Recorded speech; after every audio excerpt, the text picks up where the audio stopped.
This video is now in session, and Benjamin Netanyahu is finally out of power. He's been Prime Minister for Israel for 15 years, 12 of which have been consecutive, and just yesterday he was voted out by the Israeli Knesset on a very slim margin vote of 60 to 59 to 1 abstention.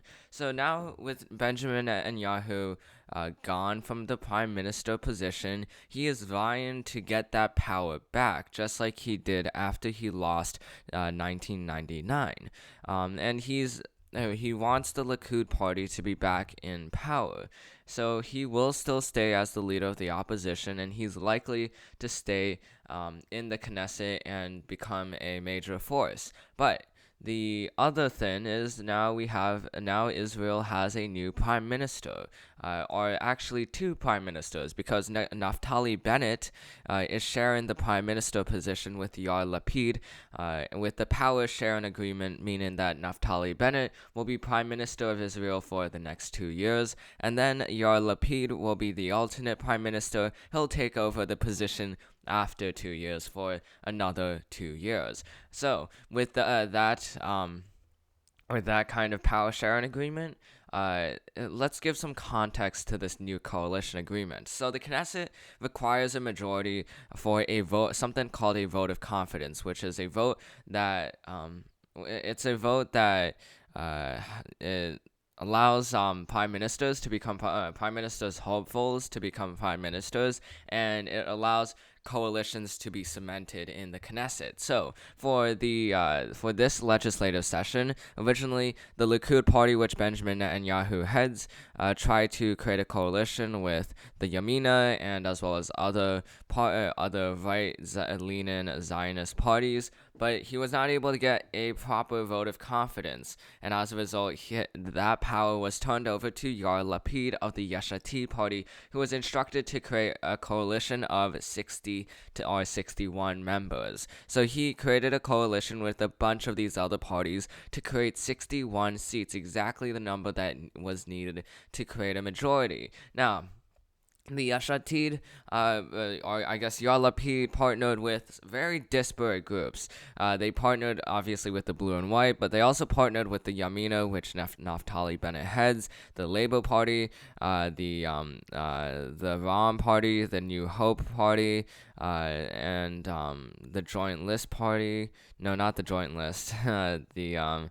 The Meretz party, and maybe one other party, but it's a lot of different kinds of parties that go from the entire political spectrum, from almost socialist kind of parties to very hard Zionist parties, and you also have a divide between Zionist parties and as well as Arab parties, because the Ram party, or the United Arab List, is it's meant to attract Arabs into the party, and they have 4 seats, and they'll get representation in the new government. So with such a big kind of tent, and with such a big kind of group that has very vastly different views, it's going to be very hard for them to govern. It's going to be almost impossible. But what Naftali Bennett plans to do with Yair Lapid is, when Naftali Bennett is prime minister, he's going to try to find, or I guess he is prime minister, but they're going to try to find common ground on a lot of issues, particularly domestic issues relating to Israel, and how they want to and how, I guess, they want to manage the housing costs in Israel, how they want to manage the quality of life, but also they're going to focus on rebuilding relationships with the United States, because a lot of those relationships have been at a big tension during the Obama Netanyahu era, and during the Biden Netanyahu era, where Netanyahu launched air missiles against, or I guess retaliatory air missiles against the Hamas. So that's what's happening for the first 2 years, and then the next 2 years, when if I guess Yair Lapid goes into power, there will be a big they'll be talking about more divisive issues, a little bit more related to Zionism, as well as the role of Palestinians, and that's to ensure that for these next 2 years that they're able to at least stabilize Israel, because throughout this entire time, because Israel has had so many elections, I think 4 elections in the past 2 years, there hasn't really been a stable state government. There hasn't been budgets, and it's been like Israel has not had a government for these past 2 years because of all these elections and because of all of these failures to actually form a government. The last time a government was formed was when Benjamin Netanyahu did a power sharing agreement with Benny Gantz, and he was supposed to be prime minister after 2 years of Benjamin Netanyahu, starting from 2020. But obviously that collapsed, and now there was a new election. So it could very well become the same thing, where Yair Lapid and Naftali Bennett, their relationship collapses and it goes into a new election. But there is a likelihood that Yair Lapid and Naftali Bennett both do not want to have the government collapse and go to another election. So it will mainly be a question of whether the MPs of the Yamina Party and the Yesh Atid, as well as the Labour Party and the Ram Party, if they can all agree on issues, and if they can't, whether or not they're able to resolve those issues will determine if Israel actually will have a government for the next 4 years. The next election is expected to be held on the 11th of November of 2025, but it might not even be that long until Israel goes to another election. So the final thing, I guess, is who are Naftali Bennett and Yair Lapid. Naftali Bennett, currently the prime minister, is actually a little bit more to the right of Benjamin Netanyahu. He's more conservative than Netanyahu, and he's more Zionist than Netanyahu. So that's, I guess, not a.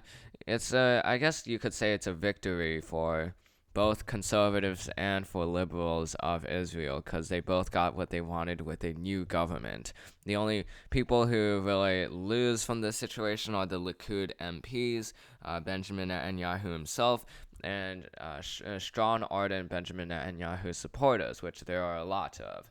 So for Naftali Bennett, he does not recognize Palestine as a country.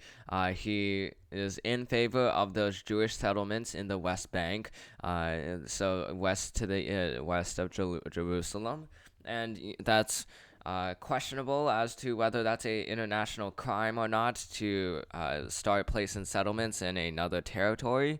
But Israel has so far been allowed to do that because of the United States. So Naftali Bennett is pretty Zionist, a lot more Zionist than Netanyahu, who at least is able to realize that some amount of settlements might be able to be negotiated. Naftali Bennett is essentially ultra-nationalist, as it says right here. And he is unlikely to keep that ultra-nationalist stance for the next 2 years. It will most likely be a little bit more moderate, because Naftali Bennett does want to at least govern Israel and have a government, which means that he has to adjust his views in order for the other parties in the coalition to adjust their views to meet a little bit more at the center-right position. Because if you combine all of these parties together, ultimately you end up at a center-right. Even though there are more left parties, the Yamina party commands a lot of power, because Naftali Bennett agreed to a partnership with Yair Lapid under his terms.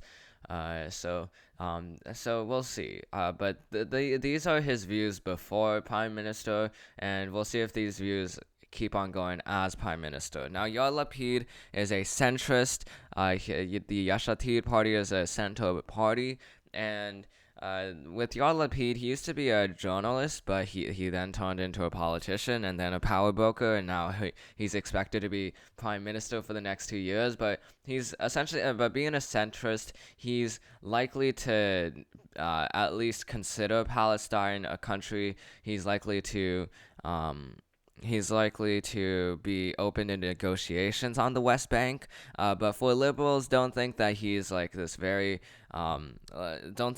this kind of progressive individual that like he's definitely going to recognize Palestine and that he's going to make Palestine a country and he's going to take out all the settlements that were created in the West Bank. It's unlikely that will happen. But what will happen is at least it will get better in terms of moderation because he is exactly in the center of all the issues. So those are Yair Lapid's views. Everything is to the center for him, and we'll see if he actually has a chance to govern. Because if so, then it actually shows that Yair Lapid and Naftali Bennett are doing a good job. And when it comes to 2025, when it comes to the next election, obviously it's a little bit too early to start talking about it, but Benjamin Netanyahu, as stated earlier, will definitely try to gain seats and will not be afraid to attack the other parties in order to get to those seats. And then Yair Lapid as well as Naftali Bennett, those two individuals will go through an election to see if they actually have been able to demonstrate governance in Israel. Now, in terms of who has won, or in terms of who wins from this new coalition and who loses, practically everyone wins from this new coalition. For the past several years, Israel has not had a government, and that's been really hard on them, especially when you look at all the issues that are rising in Israel. So the fact that there's finally a government at least is a step in the right direction. For Likud party members, Naftali Bennett is better than Benjamin Netanyahu for many of the Likud members because he's more Zionist. He's an ultra Zionist and an ultra nationalist. For those members on the left, leaning towards the left, it's good for them because eventually they will have Yair Lapid, who is who is to the left of both Benjamin Netanyahu and as well as Naftali Bennett. And then for those who practice Islam, it's good for them as well because now they have at least some kind of voice in government. And for this new coalition, every single vote matters because their coalition totals up to 61 votes, exactly the amount needed for a majority. So Arab voices are also going to matter in this new coalition. So it's practically a win for everyone except Benjamin Netanyahu, who is now no longer prime minister and might in fact face credible charges of corruption. So that's the end of this video. Hope you enjoyed it. This video is now adjourned, and I'll see you in the next one.